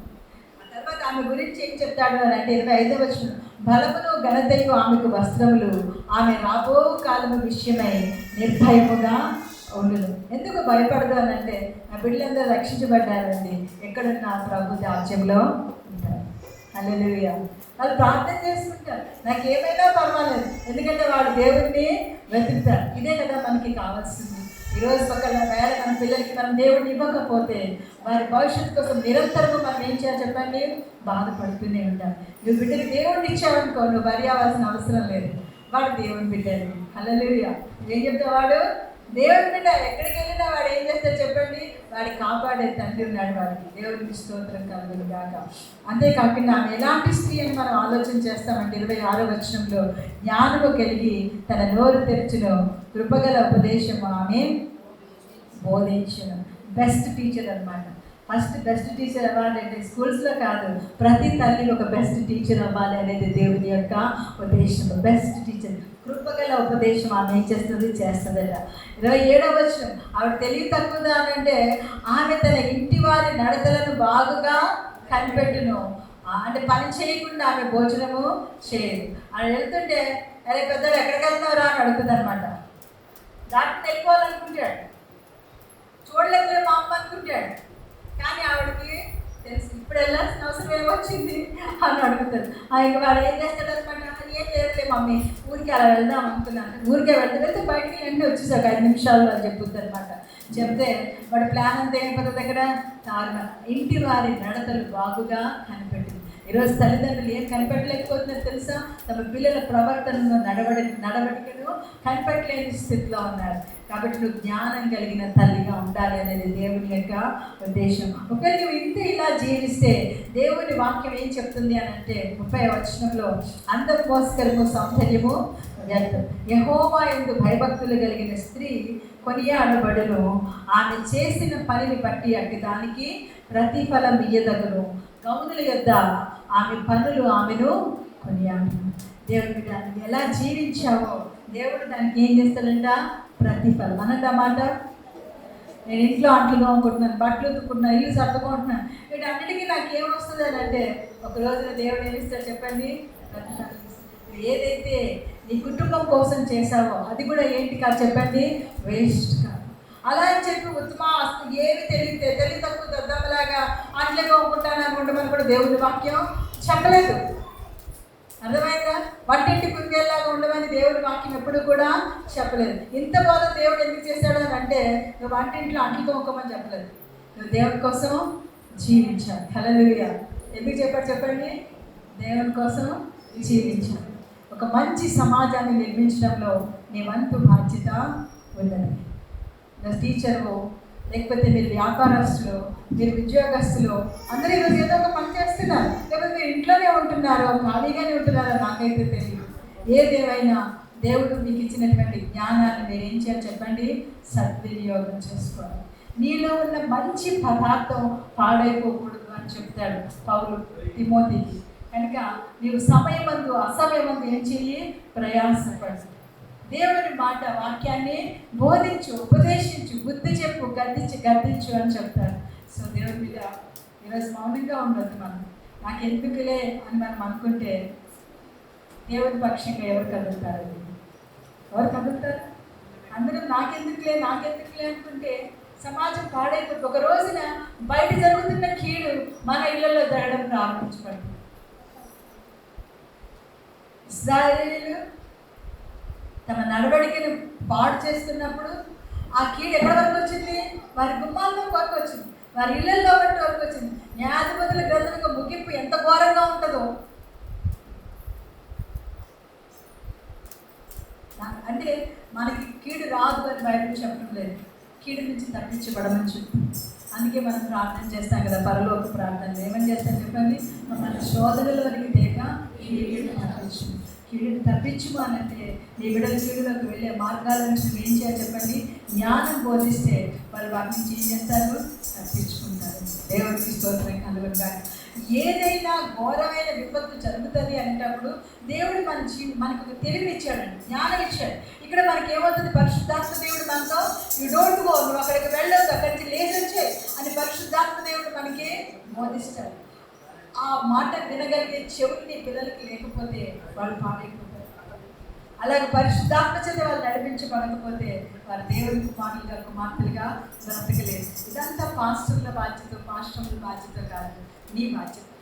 రక్షించబడిన నీ బాధ్యత, దేవుడిని తెలుసుకున్న నీ బాధ్యత, దేవుడిని తెలుసుకున్న మా బాధ్యత. నేను సరదాగా ఈ మాటలు చెప్తున్నాను, చాలా భారంతో బాధ్యతతో ఈ సొసైటీ మీద నాకు ఒక బాధ్యత ఉంది అని నేను ప్రార్థన చేస్తుంటే దేవుడు నాకు ఇచ్చినటువంటి వర్తమానాన్ని అంతే భారంతో నేను దగ్గరికి తీసుకొచ్చాను. పరిశుద్ధాత్మ దేవుడు మనల్ని పరీక్షిస్తున్నాడు. పరిశుద్ధాత్మ దేవుని సహాయము పురుషులకే కాదు, స్త్రీలకు కూడా అంతే ఉంటుంది.